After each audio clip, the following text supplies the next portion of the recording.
This is Piers Morgan Uncensored, and this is the interview the entire world has been talking about. Cristiano Ronaldo, one-on-one.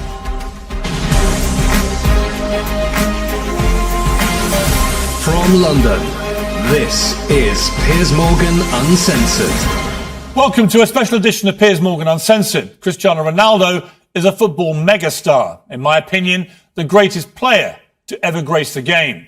He's also one of the most famous people on the planet. He's had the toughest year of his life on and off the pitch, facing personal tragedy and a barrage of criticism from fans, pundits, even his own coaches. Everyone else has had their say. Now it's his turn. And Cristiano is most definitely uncensored. Cristiano, let me start just by asking you, why are you doing this interview with me? Because I think it's the time to say something. And because I like you. As simple as that. Well, don't say that in public. Well, I like you too, and I appreciate it, because I think that you've had to sustain a lot of criticism this year in particular, probably more than at any stage in your career. And I think it's time to set the record straight and to clear up a few things, not least, I suspect, for the fans of Manchester United. You must be wondering what the hell's been going on. Oh, as I say many times, the fans, I'm always gonna say good about them. They are the most important things in the football. You play for them. They're always in my side. I feel that every time when I walk in the streets, the fans coming to me and they appreciate what I do for football. And for me, it's the most important in football. The fans, for me, is everything. I want to take you back to last summer. You're at Juventus, and there's massive speculation about where you're going to go. And the big rumour is that you're going to go to Manchester City. So first of all, how close was that to happening? Well, honestly, it was close. It was close. It's something that they spoke a lot, and Guardiola say 2 weeks ago, I guess, that they try hard to have me. But as you know, as my history in Manchester United, your heart, your feeling, the history that you did before, make the difference. And of course, as well, Sir Alex Ferguson. So I was surprised in the same way, but it was conscious decision because the heart speaking loud in that moment. You were a Manchester United legend. So when you say your heart led you, it's because of that, the history you had with the club and the relationship you maintained with Sir Alex, with the fans. I think it was the key. It was the difference in that moment. But I cannot be loyal if I will say that Manchester City wasn't close. But I think I did conscious decision. I don't regret in some point. And as you mentioned before, Sir Alex Ferguson was the key. Did you speak to him before you? Yes, I did. Yes, I did. I spoke with him, and what did he say to you to try and persuade you? He said to me that it's impossible for you to come to Manchester City. And I say, okay, boss. So I took the decisions, and I repeat I was with conscience that it was a good decision. You came back, and it couldn't have started better. You played at Old Trafford. Yeah, you won 4-1 against Newcastle. You scored twice. Sir Alex was there, loving it, obviously, the return of the prodigal son. Your mother was there, the return of her own son. Your mother was crying, obviously. Obviously, yes. But what a comeback. How did that feel that day when you came off the pitch? Well, that feeling was amazing, but not only the day of the game. I felt before the week before that everything changed. The world speak about me, Cristiano, back home, back where they belong. So it was a special moment to be back to Manchester United, to perform for our fans, and of course to score 2 goals was the best welcome that I received in Old Trafford. It was a memorable day and unbelievable day too. The Viva Ronaldo chant went up. Yes, Viva Ronaldo. You like hearing that? Be back. Of course I did. Yeah. As I told you before, the fans for me, they are everything. 2 things happened, I think, within 24 hours of you re-signing for United. One, you broke the all-time record for shirt sales in 24 hours. You actually beat a guy called Messi at PSG. You must have been happy about that. Of course I do. As you know, I don't follow the records. The records follow me. So it's good. Another one in my book. And the other one was the Manchester United tweet announcing that you were rejoining the club was the most tweeted or most liked tweet, I think, in Twitter history. It's good. As I told you before, it was a good moment. Nobody expect, because things change around, in my opinion, in 72 hours, which is you plan, or they spoke, not only Manchester City but other clubs too, spoke about your name, that you will change Juventus for another club. But Manchester United wasn't there, wasn't in that pot of that teams, but surprised everybody, even me, to be honest. After a few weeks, things weren't going well at Manchester United. The club just wasn't firing. And in the end, Ole Gunnar Solskjaer, the manager, got sacked. And that's within like 2 months of you coming back. What were you feeling about what was going on at United? And what did you feel generally about the club itself and the state that the club was in compared to when you'd been there before? Piers, to be honest, when I signed for Manchester United, I thought everything was changed, because it's 13 years that I changed. I was in Real Madrid 9 years and 3 in Juventus. And when I arrived, I thought everything will be different, you know, the technology, the infrastructures and everything. But I was surprised in a bad way, let's say in that way, because I saw everything was the same. And Manchester, it wasn't in that moment that, as you mentioned, that Ole was sacked. Michael Carrick, he assumed the job for 2 games, Villarreal and Chelsea away, and everything was so fast, but surprised me a lot. Instability in the club, everything was kind of the same that I It hadn't moved on. No, they stopped on the clock, in my opinion, which is something that surprised me. I didn't expect. And slowly they start to change. Even the windows, the new players, and was tough. Was tough for me, because I didn't expect that. And because when you were there before, if Manchester United wanted a player under Sir Alex Ferguson, they normally got their man. Right now, it's a very different environment. After many years of failure since Sir Alex retired, United weren't getting the top players anymore. So were you surprised by that dynamic changing as well? Because you would have been used before to them, if they wanted top players, they got them. I was surprised. I thought when I signed, that they signed in that year Sancho and Varane plus me, that things will be in the way that Manchester should be. As you mentioned, well, Sir Alex Ferguson left a big gap in the club. Not only Sir Alex Ferguson, but one person that I thought make the difference, David Gill, the president, a very, very good man. And the structure around Sir Alex Ferguson was very important too. I knew that Manchester United wasn't the same, but I don't see that it was so big gap, so big things that go through by the last 10 years. And it was the thing that surprised me more, to be honest. It was little things like even the swimming pool that the players use, the saunas, all these facilities. Nothing had changed since you'd left in 2009. Nothing changed. Surprisingly, not only the pool, the jacuzzi, even the gym.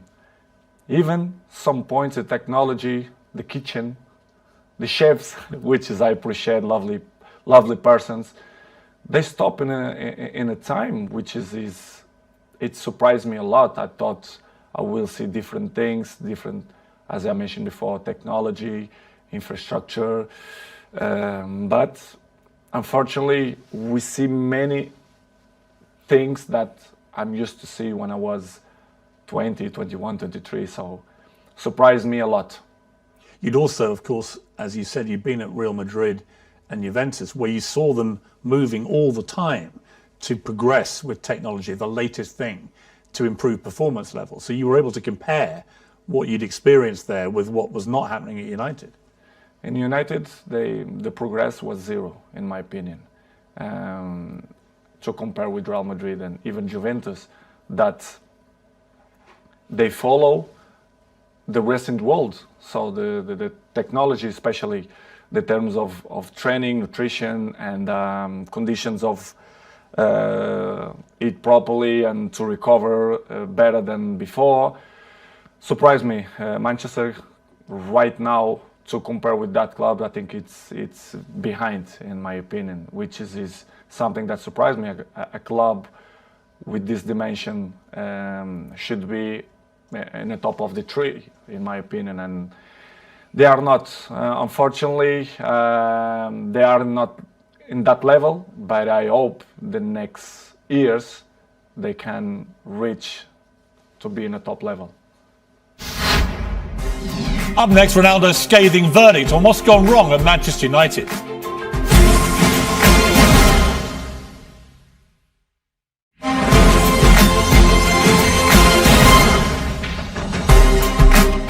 When you look at, United have had some of the best managers in the world follow Sir Alex Ferguson, and they've all been relative failures compared to other stages of their careers. Do you think that partly that's down to the structural element of this, that there just isn't the support that top managers need? I don't know what's going on, but since the Sir Alex Ferguson left, I saw not evolution in the club. The progress was zero. For example, you have an interesting point that how the club as Manchester United, after Ole, they bring sport directive Ralph Rangnick, which is something that nobody understands. This guy is not even a coach.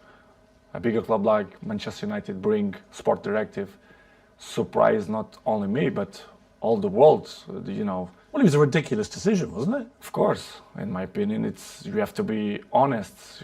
If you're not even a coach, how are you gonna be the boss of Manchester United? It's something that I should see that Manchester is not followed not the right way to reach successful like other teams, like for example Liverpool or Manchester City, Chelsea. They are one step behind or two because of this kind of mistakes. In my opinion, they should improve and change probably the staff or the people, the directives or presidents. I don't know who is the problem there, but did it show a lack of ambition to you when they replaced Ole Gunnar Solskjaer, who a lot of fans liked, but he obviously wasn't delivering the big titles that United wanted and were used to. But to appoint someone like Ralph Rangnick, I'd never heard of him. And I'm thinking had you heard of him? No, of course not. You'd never heard of this guy? Nobody, and the people who I speak, nobody knew it, who is him. So suddenly did you call him the boss? Of course, I respect. We have to call because he assumed the job. Regardless, all the coaches that I had in my career, I call them boss because if they assume the job, we have to call in that way. But in the end, deep inside me, I never saw him as a boss because I saw some points that I never agreed, and he stopped in a time as well. Because if you're not being a coach, the next 5 years you're gonna lost the identity to be a coach. So surprised me a lot. But in the same way, don't surprise me a lot because if you see the structures, they keep it the same. So the coaches didn't surprise me, but was a tough moment. What was extraordinary was very quickly after Rangnick took over, started briefing journalists that you weren't pressing enough and that maybe it would be a good idea if you moved on from the club. And I'm like, who is this guy? And why is he saying this to the man who's scoring the goals? To be honest, Piers, it's something that I don't understand. It's the new coaches that coming around, they think they find the last Coca-Cola in the desert, which is I don't understand. The football there invents many years. So, but I respect any coach have a different approach, different opinions, different mentality, but kind of some points that you not agree. So I'm always like that in my life. I'm always been beside the best coaches in the world: Zidane, Ancelotti, Mourinho, Fernando Santos, Allegri. So I had kind of some experience because I learned from them. And when you see some coaches that they're coming, that they want to revolution the football, I not agree. I have my opinion. They agree or they disagree, but it's part of the business, because in the end of the day, I'm in a club to win.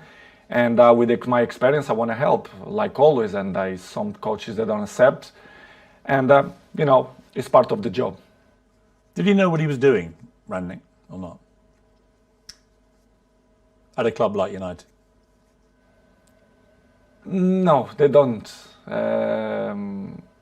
They knew the club very well, but they don't know the dimension of the club inside, the history of the club, which is for me surprised me even more, which is when the soccer, Ole Solskjaer, you should bring a top manager, not sport director. Did you think it was right to get rid of Solskjaer, or would you have kept him on?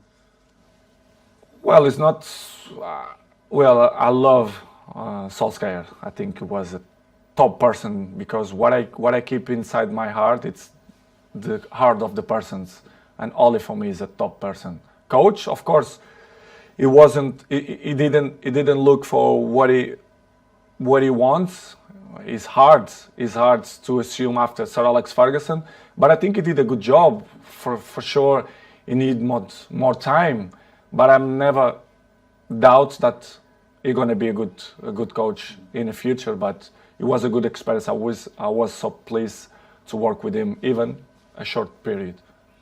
What about the younger players, and specifically their mentality? Because it seemed to me, just from what I was reading, that when you were originally at Manchester United as a young 18-year-old, that you had huge respect for the older players, the Keanes and these guys in the dressing room, and you would soak up their experience, their wisdom and so on. Did you get that same respect, do you think, from the younger players? I don't mean that they don't respect the experienced players or the oldest players. I don't think that word is the best one, but they live in a different era. I can see my kid, they have 12 years old. The mentality, they are not the same. They are not suffer that. What's the difference? The anger. I think the anger. I think that they have the things more easily. Everything it's easily. They don't suffer.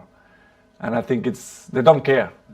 I don't mean only a few in Manchester United, but all the teams, all leagues in the world, the youngers, they are not the same of my generation.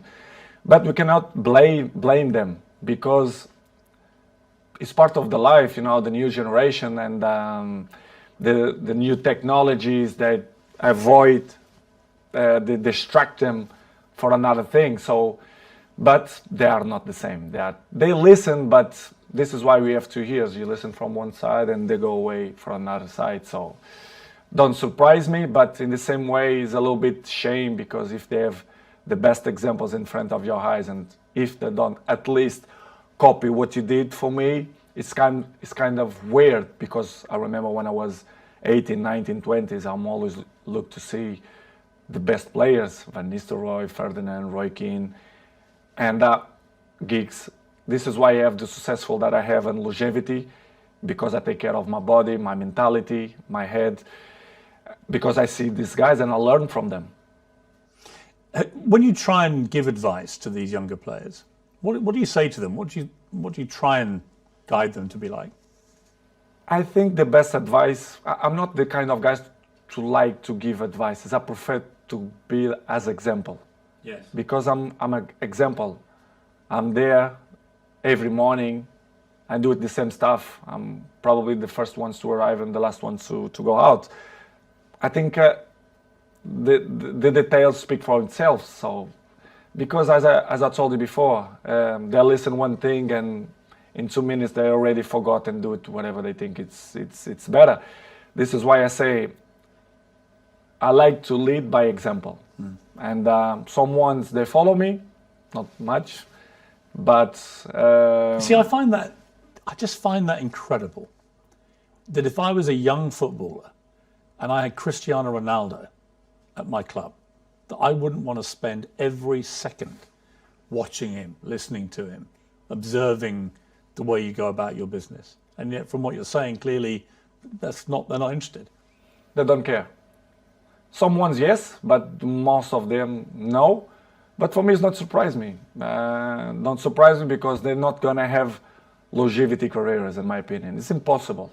It's impossible to see, for example, my generation, you see many players, they reach 36, 37, 38 in a high level.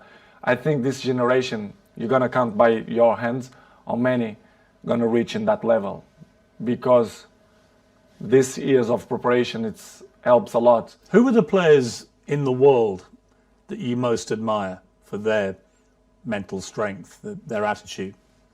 It's difficult question because I'm always can say what I see from my eyes. For example, if you tell me what I see, for example, in Manchester United, I can mention probably Dalot, Diogo Dalot. His example is young, but he's very, very professional. And I'm not doubt that he's gonna reach, he's gonna have longevity in the football because he's young, he's smart, intelligent, and he's very professional. You have a few ones more, but like him, it's difficult to see. Probably Martinez, Casemiro's 30s, but I will say Dalot. Coming next, Ronaldo opens up on the toughest moment of his life.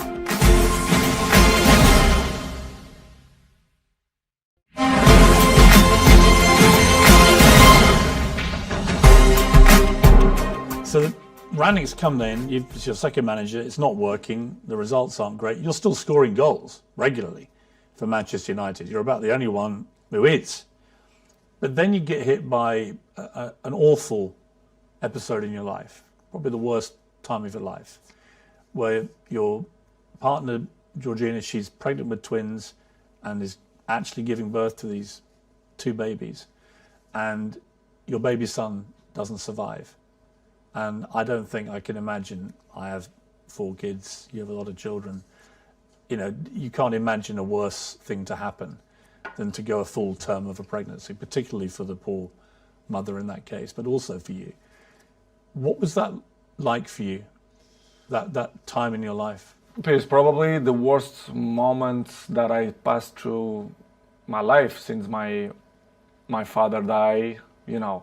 When you have a kid that you expect that everything will be normal and you have that problem, it's hard, you know. As human being that I am, me and Georgina, we had quite difficult moments because we don't understand why happened to us.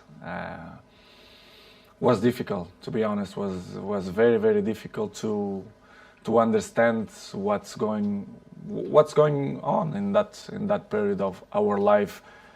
As you know, the football carry on. They are so fast, many competitions. The football don't stop. We have many competitions. And pass through in that moment was probably the most difficult moment that I had in my life. Me and my family, especially Gio, that was tough. She said she was giving an interview about the new series of her TV show. And she said in an interview, a big piece of my heart shattered. And I asked myself how I could carry on. I had the answer nearer than I thought. I looked into the eyes of my children, and there I saw the only way of doing it, being all together. Yeah, I saw too. Yeah, this is why what we did. I grew up my family, especially Gio, and we had the difficult moments, but we said, listen, we have more kids. We have one that born, Bella, that we have to be happy too. I mean, such a difficult situation again, where you're mourning the terrible loss of your little baby boy, but also celebrating the birth of your beautiful daughter. I try to explain sometimes to my family and even my close friends. They say, I never felt to be happy and sad in the same moment. Yes. I never felt. It is hard to explain. So difficult. So difficult. It's, you don't know if you cry or you don't know if you smile. Yes. Because it's something that you don't know how to react. You don't know what to do, to be honest. And of course, I remember very well that I look like, I don't know the word that to define what I felt in that moment, but it's crazy feelings, it's crazy emotional. But as I told you before, I have to hold that we had at least Bella, yes, which is the most important. One die and one survive, but it's difficult to explain. How did you explain it all to your other children? They must have been so confused about it. In the beginning, Gio arriving home and the kids start to say, where's another baby, where's another baby? Of course, Cristiano, I had conversation with him in the day, because he's 12 years old, he knows, he understands everything. And I had a nice conversation with him. We cried together in his bedroom, and he explained, and it's kind of, he didn't understand. He understand, but in the same way, he was a little bit confused. The other ones in the beginning, in the table, the kids start to say, Mom, where is the other baby, blah, blah, blah. And Gio, in the beginning, they start to say, because, you know, she had a little bit belly, because they had two, it's hard process. And after 1 week, I say, you know, let's be frontal, let's be honest with the kids. Let's say that Angel, which is the name, they go to the heaven. It's better to say in that way. Yeah. And we start to use in that way, and the kids always understand when we had shots in the table, and they say, Daddy, I did this for Angel, and they point out for the sky, which is I say, and I like it the most, because you know it's part of the lives, and I'm not gonna lie to my kids to say the truth, which was a difficult process, but in the same way, I become more father, more friendly of them. They become more close to his daddy, especially me with Georgine as well. Yeah, I was going to ask you that, because these things, they can make or break relationships, because the grief can be so intense. It can drive couples apart, or it can bring them closer. In my case, it was better in that way. I become more friendly of Gio. I was of course friend, but I see more lovely for her and for my kids, and I start to see the life with a different perspective. You understand, which is coming the point of, if you're gonna ask me for sure, the pre-season moments. Yes. For example, why I didn't go to the pre-season. Yes, I'm going to come to that. Yeah. But it was just to finish in that chapter was the most difficult moment. The last, since my dad died, it was this moment that I passed through the last 6 months. Do you feel your son is with you in spirit? Do you feel that? For sure. His ashes is with me, like my daddy. They are here in my house. Yes. It's something that I want to hold for the rest of my life. I'm not thrown to the ocean or to the sea. I keep with me. They are next to my daddy. I don't know if you check. I have a small church down, and you do? Yes, I do. Like a little chapel? Yes, chapel, and I keep my daddy and my son. Do you talk to them? Yes, I do. I talk with them every time, and that they are on my side. They are, they help me to be a better man, to be a better person, to be a better father. And it's something that I'm really, really proud that the message that they send me, especially my son. Amazing. You had an extraordinary reaction from football fans, obviously from Manchester United, but I think you must have been just so surprised by the outpouring of not just support, but Liverpool fans sang on the 7th minute of their next game, "You'll never walk alone." the Kop, the great infamous enemy of Manchester United. What did you feel when you heard that? I never ever expect that. Never. I had the opportunity now to say all English community, thank you a lot for that kind of that they had with me, not only Liverpool, but all England. I was at Arsenal when you played, and on the 7th minute, the whole crowd. I received a letter from the Queen family as well. Really? Yes, I do. Which is from the Queen herself? Or? Yeah, family. Yeah. And surprised me a lot. Offering their condolences? Yes. Wow. Unbelievable. This is why I say I respect a lot the English community, English people, because they've been very kind with me, and in that difficult moment of my life was spectacular. The way they treat me and my family in that difficult moments. I should say straight to the crowd and thank you to the all English community that helped me in that moment. When the Queen sadly died in September, you posted a very nice tribute to her. Was part of the reason because of what they had been like with you? Of course, they've been so kind of with me, and this is why I did what I did. But it was unbelievable moment. I'm never ever gonna forget that moment. You have a little girl, Bella. She's 6 months old now.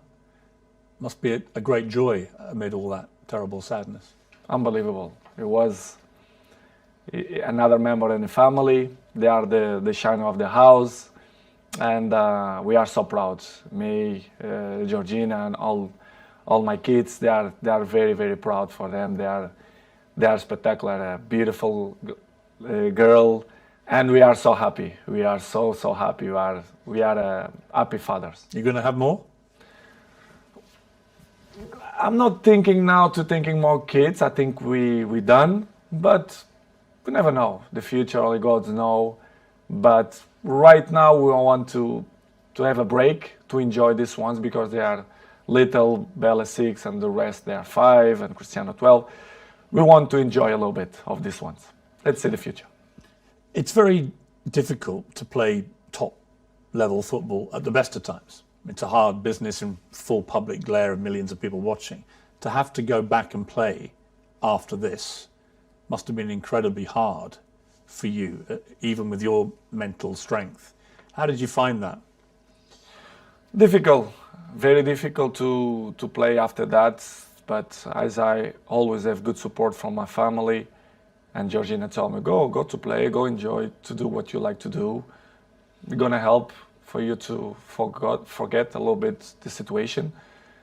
It was difficult, but in the same point, I think helps for you to, to don't thinking much about that. Even to training was good, but as you know, the football going so fast, and trainings, games, even the national team, the things going so fast, you don't even have a time to settle and say what's going on, because the things going so fast. But it was good. Georgina helped me a lot to give me that possibility to say. She's a very strong woman. Yes, she did. Georgina. Yes. I mean, really strong. Yes. Just to be your partner is probably not an easy time a lot of the time, with all the attention all the time. But to go through what she's gone through and still get up and be there. We help each other. But she struggled when she was young, which is she look at life with a different eyes. Even she's young, but she suffer.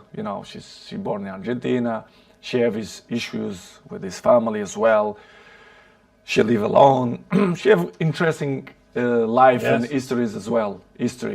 And she helped me a lot. She's very mature for his age. We help each other. Sometimes when I'm a little bit down, she push me up, and I do it to the other side. So we are a nice couple. We help each other. So I'm really pleased that she's on my side. Any movement on the wedding bells, Cristiano? I'm not thinking now about that, but I can see in the future. I think she deserves, but it's something that not coming now in my plans, but in the future, yes, I want. Coming next, Wayne Rooney, Gary Neville. Ronaldo's got a message for both of you.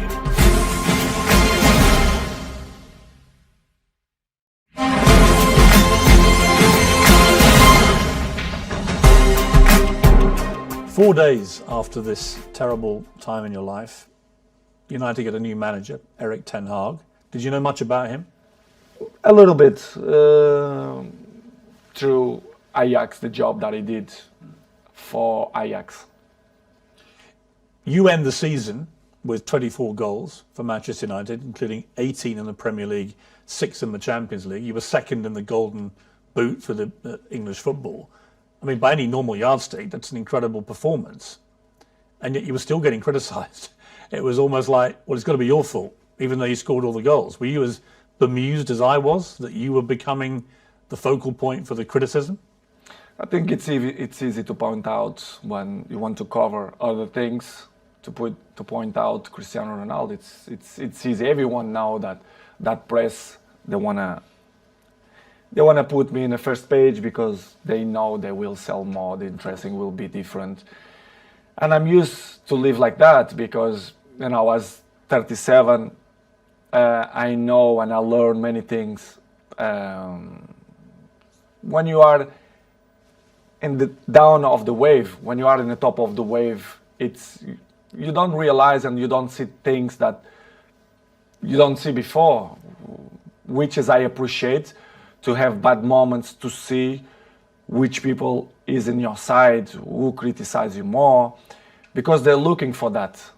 They don't like to see successful people. The people only try to bring negativism.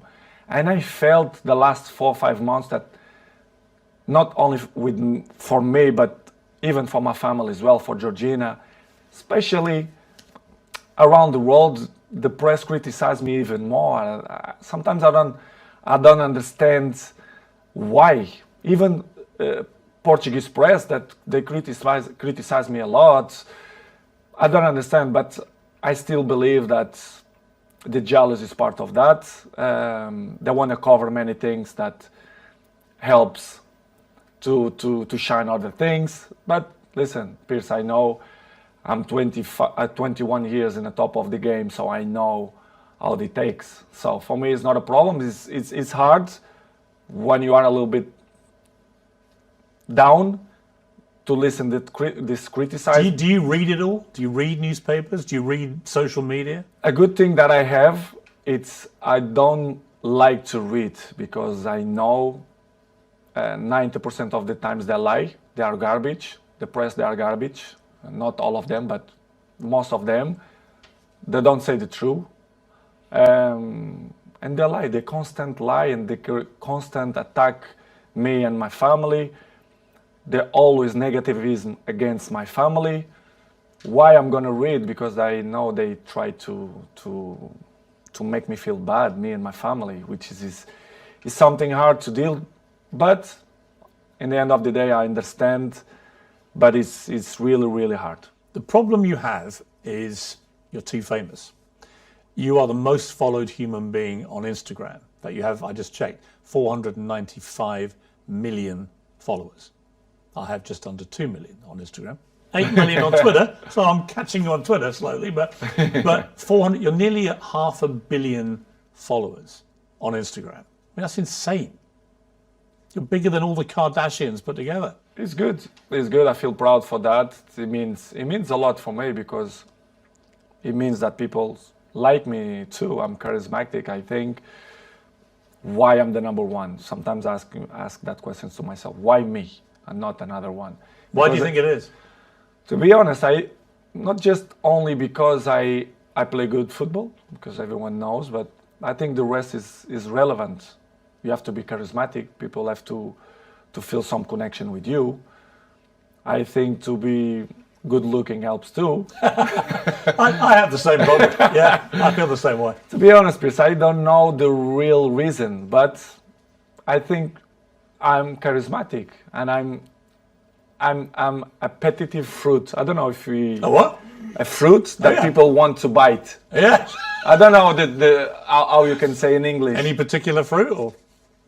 Let's say strawberry. But I don't know the reason. I mean, what's incredible to me is the power you have. Appetite fruit. Appetite fruit. I don't know if it makes sense in English, but if it don't make sense, you learn. I'll research appetite fruit, yeah. Okay. I mean, I have a pinned tweet, and it's you telling me I have good abdominals, which is a very good observation. By the way. And it's only 10 seconds long. It's had 43 million views, this clip. So thank you. Because 43 million people have heard the guy who actually has got good abdominals tell me I've got good abdominals. But it showed me the sheer firepower you have in that world of social media. It's just extraordinary. Is what I told you before. I have good things, which is you can sell your own product, let's say in that way, but you have to deal with many obstacles in your life too. Do you care if people hate you? I mean, a lot of people love you, but obviously a lot of people don't. You're so big, you're going to get both. But do you care about the ones who hate Cristiano Ronaldo? I care the people who like me. I'm not waste time for the people who don't like me. I think it's waste of time. These people, they are not interesting on my life. I like to be around the people who love me. I don't waste my time to see the criticize of people who is next to me, ex-players, for example. One of your biggest critics has been, and I'm surprised about this. Me too. Wayne Rooney, for example, who you played with for many years very successfully, and were good friends with him. And yet all this year, 3 or 4 times, he's come out and attacked you in the media. Piers, I don't understand. You should ask this question to him, but I don't know. I don't know why he criticized me so bad, or I don't believe that he's jealous of me. He says your behaviour is unacceptable. United should sell you.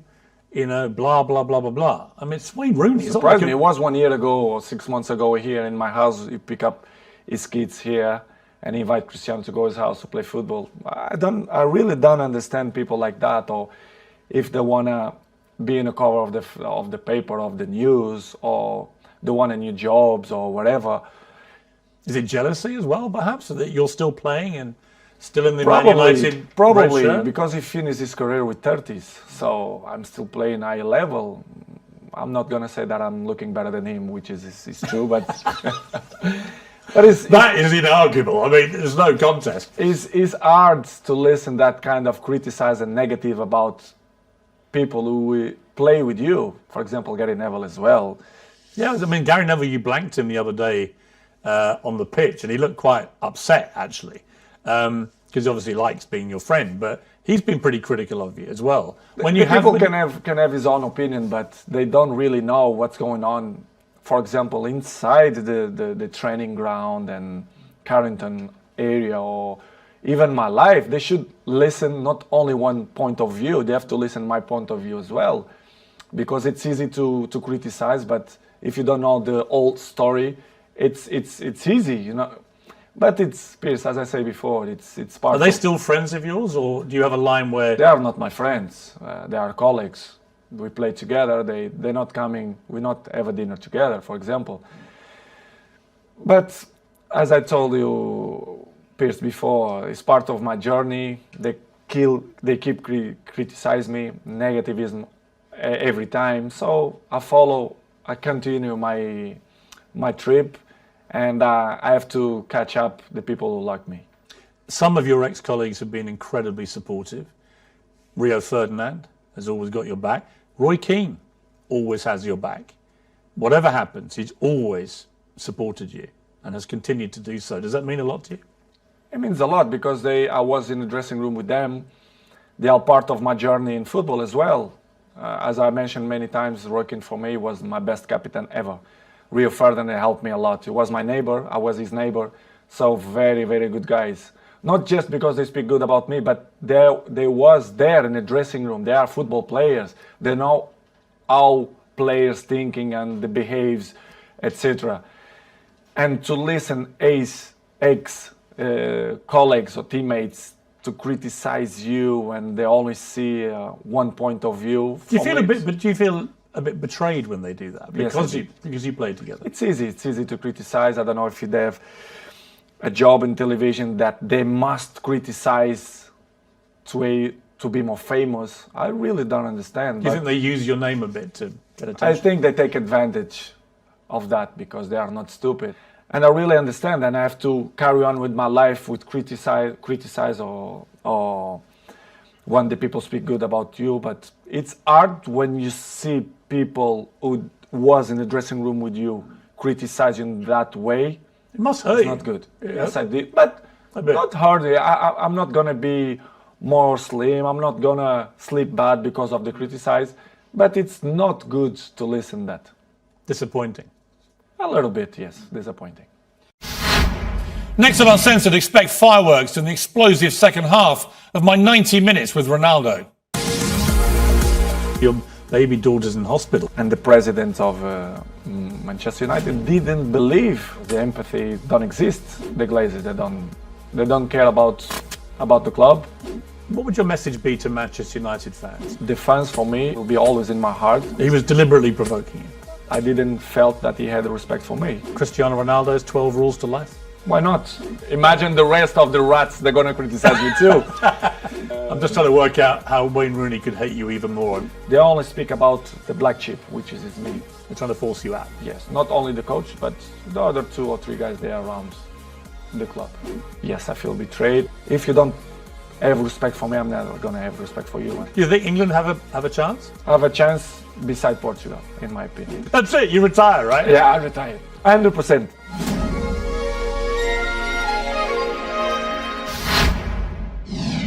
You won't want to miss it. And whatever you're up to, keep it uncensored.